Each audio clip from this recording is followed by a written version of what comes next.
Hello à tous, j'espère que vous allez bien. On va se retrouver aujourd'hui pour un book haul, mais pas n'importe quel book haul, je pense le plus gros book haul de ma chaîne, parce que il y a eu une explosion. Voilà. Ça a juste explosé. J'avais réussi à faire baisser ma palle très très très fortement. Jusqu'au mois de juillet, déjà mon rythme de lecture était pas tip top, et en plus de ça, j'achetais plus et j'ai pas mal vendu sur Vinted. Des livres qui ne me faisaient plus spécialement envie sur ma palle, donc j'ai fait des gros tris. D'ailleurs, je vous mets en barre d'infos mon Vinted si jamais ça vous intéresse, il y a pas mal de livres. Et au mois d'août, j'ai rattrapé tout ça, tout simplement parce que depuis juillet, j'arrive à relire, j'ai fait des super lectures, des bonnes lectures communes, enfin je suis vraiment dans un très très bon mood, et j'ai eu la merveilleuse idée de compenser. Voilà, tous les livres qui avaient été débarrassés de ma pile à lire, et donc les revoilà. D'autres, mais les revoilà. Donc je suis retournée à la centaine, on est ravis. Vous n'allez pas voir parce que je cache, mais en fait, derrière, en fait, c'est mes deux... voilà, ici et ici. C'est mes deux étagères piles à lire qui avaient été vraiment vidées. Beaucoup, hein. Et puis voilà. Le mois d'août et début septembre est passé, et je peux même pas en plus bâmer la rentrée littéraire, parce que de la rentrée littéraire, j'en ai qu'un. Donc c'est vraiment, j'ai beaucoup d'occasions, beaucoup de librairies, voilà, j'ai fait des journées librairies avec ma maman, me suis baladée, ça m'a fait du bien, mais quand je vois le résultat, je me dis, ouf, on est sur une trentaine de livres, je crois. Je vais peut-être même pas tout vous présenter, mais bon, on verra. Je vais commencer tout de suite parce que sinon ça va durer 3 plombes. Donc ça sera mélangé aux cases, neuf, un peu de tout. Parce que j'ai fait des piles et que rien n'est dans l'ordre évidemment. Mais voilà, on commence. Vous êtes prêts? Accrochez-vous à votre chaise, hein. Faites-vous un petit chai latte parce que là, il n'est pas un petit moment. Alors, les 3 premiers livres sont du même auteur, Franck Tillier, que j'aime énormément. Et donc, d'occasion, j'ai trouvé 3 livres de lui que je n'avais pas lus. Donc, tout d'abord, Vertige, qui est un one-shot, qui date un petit peu maintenant, et qui me faisait envie. J'ai entendu de très bons échos dessus, et je ne l'avais pas lu. Donc, je me suis dit, pourquoi pas. J'aime beaucoup les one-shots de Franck Tillier, donc voilà. Et ensuite, j'ai trouvé ces 2 derniers ouvrages que j'ai toujours pas lus, puisque moi, le dernier que j'ai lu, c'était Lucas, qui date un petit peu maintenant. Il s'agit du manuscrit inachevé, donc pareil, qui est normalement un one-shot, et de Il était 2 fois, donc de Franck Tillier, qui est la nouveauté poche, hein, donc je l'ai trouvé en super état en occasion. Donc quand j'ai trouvé celui-là, il n'a pas fallu que je tergiverse 1000 ans. Clairement, je l'ai pris parce que j'aime beaucoup Franck Tillier et que c'est la nouveauté en poche, donc clairement j'ai acheté direct. Et apparemment celui-ci, donc Il était 2 fois, est la suite du manuscrit inachevé, ce qui n'est absolument pas indiqué nulle part. Mais en tout cas, c'est les échos que j'en ai eu sur Insta et YouTube. Donc voilà. Je lirai d'abord le manuscrit inachevé, du coup. On continue avec les poches. Alors, j'ai trouvé Le Gang des rêves en parfait état, pareil, de Luca Di Fulvio. Donc, j'avais beaucoup aimé Les Amoureux de Venise, je crois. Et un livre qui m'a fait peur. Et du coup, j'ai eu envie d'en avoir d'autres, en fait, de Luca Di Fulvio. À chaque fois, c'est des gros pavés, mais ils me font pas spécialement peur parce que je sais à quel point c'est fluide et à quel point on est immergé dans l'histoire. Je repense encore souvent au personnage de Venise, donc Giuditta, que j'avais beaucoup aimé par exemple. Donc voilà, Le Gang des rêves. Celui-là, je crois qu'on est sur une famille italienne qui arrive à New York. Voilà, le rêve, pour vivre le rêve américain, et on est dans les années 20. Donc je pense que ça va être empreint de violence et de pauvreté, mais que ça va être très intéressant. Et j'en ai un autre de Luca Di Fulvio, mais il n'est pas sur la pile que j'ai sur mes genoux, donc ça arrivera après.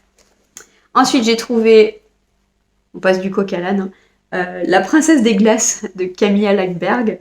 Pareil, celui-là me faisait hyper envie, ça commence à dater un petit peu cette saga.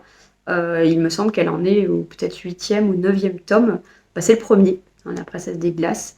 Donc c'est traduit du suédois et je n'en sais pas énormément. Je ne veux pas lire la 4e parce que c'est un thriller et qu'en général on est pas mal spoilé. En tout cas, voilà, c'est une saga qui est très connue, donc je me dis que je vais me faire un plaisir de lire tout ça. Donc ensuite, j'ai trouvé Les Déracinés et le tome 2 également qui s'appelle L'Américaine de Catherine Bardon. Donc dans Les Déracinés, on va suivre une famille juive dans l'Allemagne pré-nazie, entre guillemets. Et face à la montée du nazisme, ils vont partir un petit peu en exil, et ils vont partir en République dominicaine et ils vont essayer de créer une colonie là-bas. Donc ça me fait assez envie, c'est un livre historique. Donc voilà, je me dis que ça va être bien et je suis très livre historique en ce moment. Donc voilà, je vous montre pas le tome 2 parce que bah, c'est la suite, mais voilà, on verra ce que ça donne. Ensuite, j'ai trouvé le mystère Jérôme Bosch de Peter Dempf. Donc apparemment, celui-là, bah, on va parler clairement des mystères qui se cachent derrière ce célèbre tableau de Jérôme Bosch. En tout cas, Séverine de la chaîne Il est bien ce livre en a fait vraiment beaucoup d'éloges. Donc vu que j'aime bien tout ce qui est artistique et que ça m'intéresse et que j'aime beaucoup en découvrir plus, bah, je me suis dit que pourquoi pas.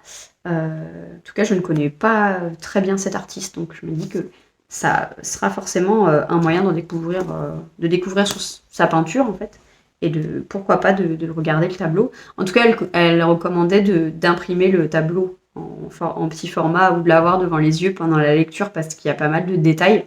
Donc clairement, je ferai ça et je le mettrai à l'intérieur. Ici, deux lectures neuves, donc deux ouvrages tout neufs que je me suis trouvé.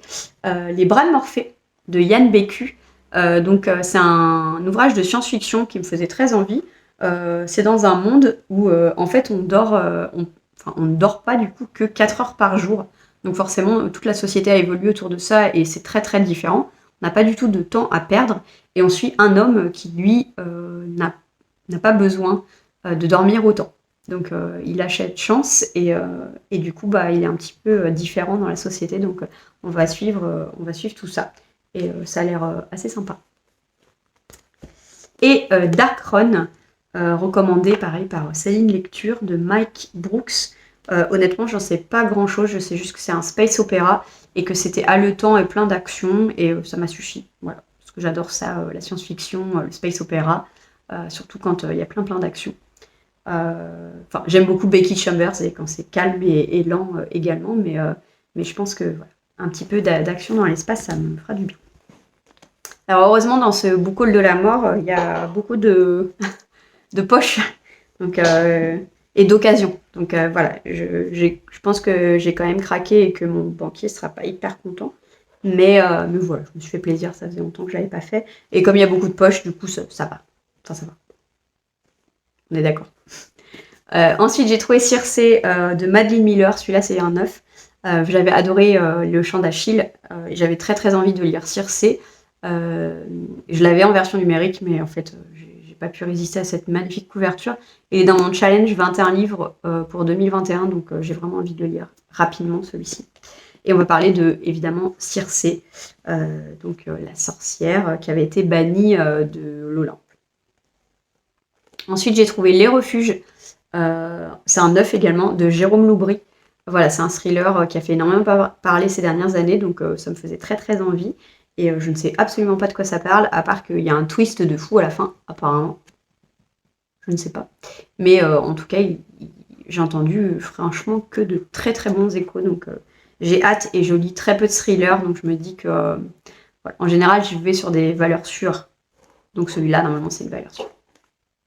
Ensuite, Mission Hig. Hig. Je n'ai pas l'accent danois. De Caroline Franc. Donc, comme dit titre, voilà, on va parler de tout ce qui est cocooning, higueux, avec une petite histoire contemporaine mignonne. Voilà, j'avais envie, c'était en occasion, c'était pas cher. Dans le sac. Ensuite, Banman. Alors celui-là, il n'y a pas eu que des bons échos. On adore ou on déteste. Donc c'est un thriller de Dayton Auerbach chez 10-18. Donc je l'ai trouvé d'occasion. Et moi, il me faisait envie. Voilà. Aussi parce qu'il y a ce côté polarisant, il y en a qui ont adoré, il y en a qui ont détesté. Du coup, je me dis, ça vaut le coup d'être découvert, et puis on verra si j'ai aimé ou pas. Et apparemment, la fin est spéciale, tout le monde ne la comprend pas. Donc je me dis, bon. Il y a marqué Shining au supermarché. Bon, c'est intriguant en tout cas. Ensuite, celui-là, je l'ai acheté neuf, j'attendais la sortie poche. Retour à Martha's Vineyard de Richard Russo aux éditions 10-18. Ça avait été pas mal recommandé par Gérard Collard, donc la librairie la Griffe Noire. C'est sur des amis qui retournent dans leur maison d'enfance où ils passaient leurs vacances, je crois. Et voilà, et ils ont parlé du passé. J'aime bien en général ce genre de petites réunions amicales, familiales, avec des secrets. J'aime bien. On reste dans un peu les secrets, les histoires de famille, avec La Villa aux étoffes de Anne Jacobs. Pareil, j'attendais avec impatience la sortie poche. C'est chez 10-18. C'était chez...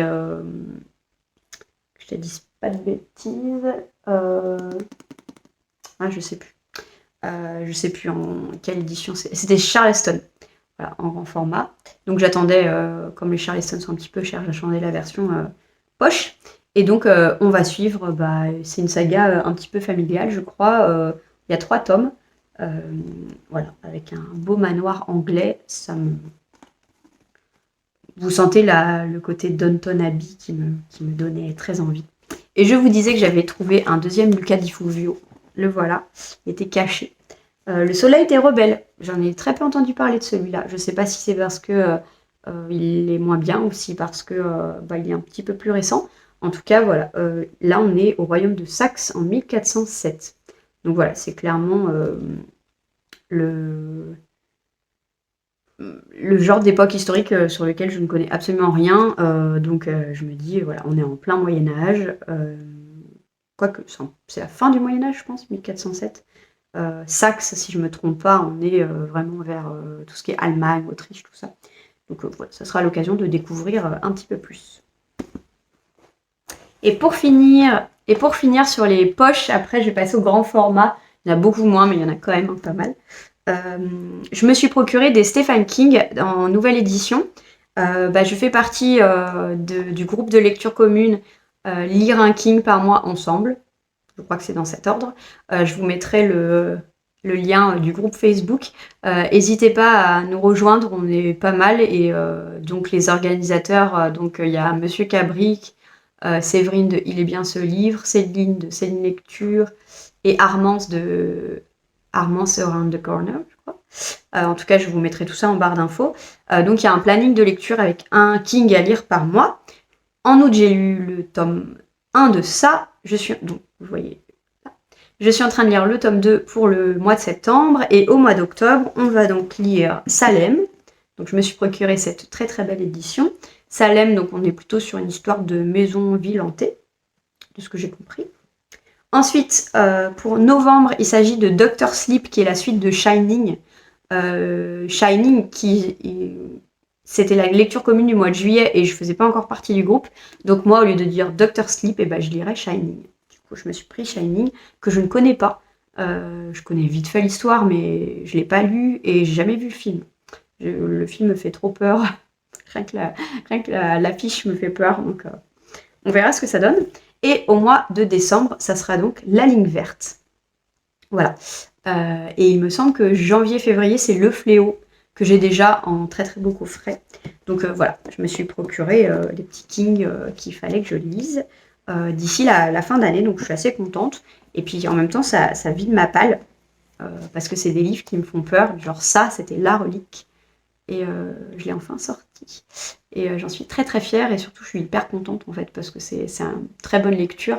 Et je trouve qu'il y a une belle émulation sur le groupe, il y a des super lives très sympas et ça donne envie en fait de les lire et de les sortir. Donc c'est vraiment une chouette idée. Donc encore merci, je crois que c'était une initiative de Monsieur Cabric.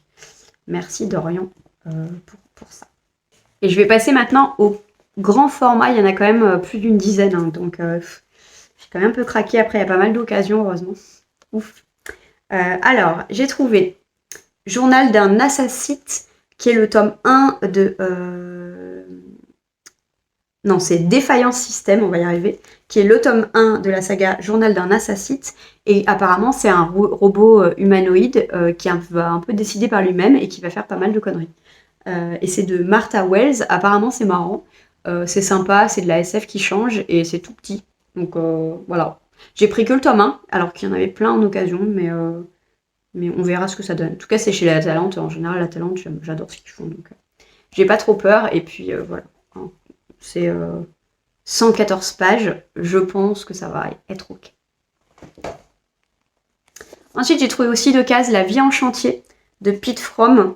C'est chez Gallmeister. Donc, j'ai trouvé le grand format. Donc, je suis assez contente. Je connais pas du tout Pete Fromm. Apparemment, c'est assez particulier comme auteur. On est vraiment sur les écrits américains avec beaucoup de profondeur. Et ici, si j'ai bien compris, on va suivre un couple qui retape une maison et la femme est enceinte et ça va peut-être pas se passer comme il faut. Voilà. Enfin, comme la vie fait, va leur donner du fil à retordre, on va dire. Voilà. Donc la vie en chantier, ça me tente. Ensuite, j'ai trouvé un manoir en Cornouailles de Eva Chase. Alors, j'ai eu pas mal de retours sur le nouveau tome, qui est pas du tout une suite, hein, de Eva Chase de cette année, et tout le monde dit que ça ressemble, je crois que c'est les filles du Foxtrot, quelque chose comme ça, que ça ressemble finalement à celui-ci, et que tout le monde préférait celui-là. Alors quand je l'ai vu d'occasion, je me suis dit, bah go. Donc un manoir en Cornouailles, à mon avis, on va être dans des histoires de famille avec un château, Cornouailles, ça me va très bien. Pas besoin d'en savoir plus. Je pense que ça sera très très bien pour l'automne. Un achat neuf qui me faisait hyper envie, il est en coup de cœur dans plein de librairies spécialisées. Le sang de la cité. C'est le premier tome Capitale du Sud, c'est de Guillaume Chamanadjian. Et c'est édité aux Forges de Vulcain. Donc apparemment, c'est un livre de fantasy en fait avec un world building qui est très fourni à ce que j'ai entendu et apparemment c'est très très bon. Il y a pas mal de politique donc ça me fait très envie. Je n'en sais pas beaucoup plus et je n'en saurais pas plus. Ça fait très longtemps que je n'ai pas lu de fantasy et je pense que celui-là, de par le sujet, de par la beauté de la couverture et sa longueur qui est correcte, je pense qu'il traînera pas trop longtemps dans la palle. J'espère. Je dis ça, en même temps, je dis ça pour tous les livres, donc bon, clairement, je pourrais pas tout lire. Avant la fin d'année, en tout cas. Ensuite, l'achat neuf de la rentrée littéraire. Il y en a un, le voilà. Lorsque le dernier arbre de Michael, je ne sais pas, Christie. Je ne sais pas si c'est un auteur francophone ou non. Je ne suis pas sûre. En tout cas, ça a été un très très beau coup de cœur pour beaucoup de personnes, donc j'étais obligée de me le procurer. Apparemment, c'est de la littérature blanche, mais on est quand même sur un côté un peu SF, enfin pas SF, plutôt post-apo, tout ça. Ça va parler quand même d'écologie, ça va parler de transgénérationnel. On va suivre une famille et on va remonter dans le passé, si j'ai bien compris, un peu à la manière de la souche d'un arbre. En tout cas, ça me fait très envie et celui-là, voilà, c'est le bébé de la rentrée littéraire. J'en achète pas beaucoup normalement. Cette année, un. Pour l'instant. Il n'est pas encore mi-septembre. Ensuite, Charleston, j'ai trouvé l'année prochaine à la Havane de Chanel Clinton. Alors celui-là, j'en sais rien du tout. Et je me suis dit, bon, pourquoi pas. Et puis quand j'étais voir sur Livre Addict, quand j'ai vu les notes, très surprise, c'est le livre le mieux noté de ma pile à lire d'après Livre Addict. Bon, 18,7 je crois. On verra ce que ça donne. En tout cas, on va parler apparemment de jeunes filles qui sont donc à la Havane, qui sont filles de, je pense, riches industriels, enfin en tout cas d'Américains. Et elles vont se retrouver prises dans la révolution cubaine. J'aime beaucoup cette période, je trouve ça très intéressant. Voilà, ça me fait penser à Dirty Dancing 2, pour ceux qui connaissent, qui est un de mes guilty pleasures. Donc, voilà, vu la période historique, je ne pouvais pas passer à côté. Et j'ai trouvé le dernier Clarisse Sabar, À la lumière de nos jours, qui est également très bien noté, donc on verra ce que ça donne. Voilà, que je ne trouvais pas très cher, alors qu'il est récent, donc why not? Et on va finir ce très très très long book haul avec 3 ouvrages de science-fiction, de SF. Voilà, c'est des neufs. mais qui me faisaient très envie. Et il y en a 2 qui sont inspirés par Céline Lecture, donc merci Céline. Le premier, c'est L'hiver du monde de A.G. Riddle. C'est chez Brajlon. Et ici, on est plutôt sur tout ce qui est post-apo avec beaucoup de froid, du coup. Donc celui-là, je me dis que pour le mois de décembre ou janvier, ça va être parfait. Il va faire froid. Le réchauffement climatique, tout ça, mais la version polaire, ça me fait très très envie. Je ne veux pas savoir plus que ça.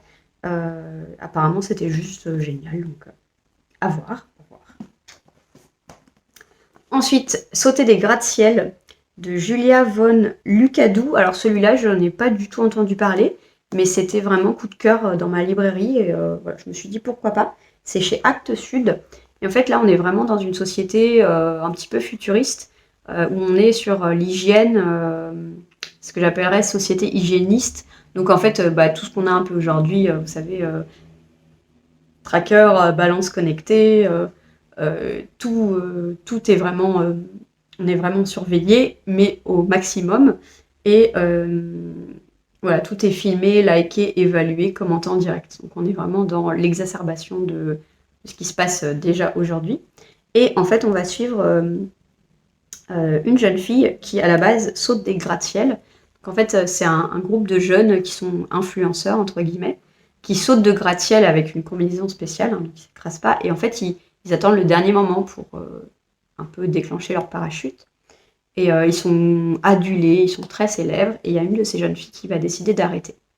Donc je pense que ça va nous donner une belle remise en question de cette société.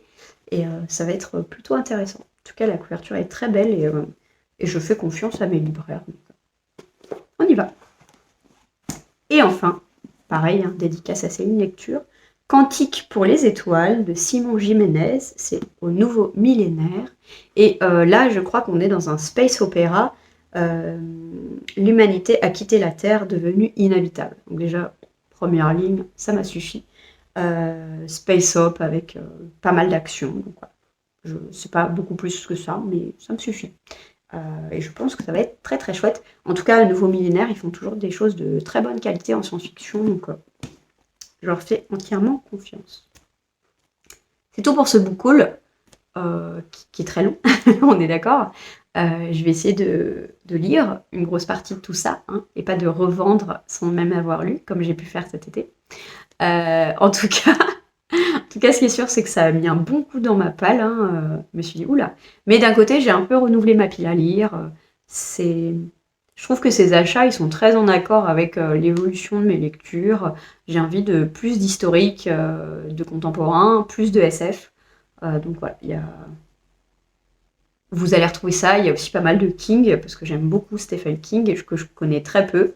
Donc voilà, ces lectures communes m'aident beaucoup. S'il y a des livres de ce book haul que vous avez dans vos pales, que vous ne savez pas comment sortir parce que vous n'êtes pas motivé, vous n'hésitez pas à me dire en commentaire, on pourra s'en faire une petite lecture ensemble. Et puis n'hésitez pas à me dire s'il y en a que vous avez adoré, comme ça je vais les sortir, on espère, rapidement. Voilà, c'est tout pour ce très très gros book haul. Sur ce, je vous fais de gros bisous. Et puis on se voit pour une prochaine vidéo. Allez, bye!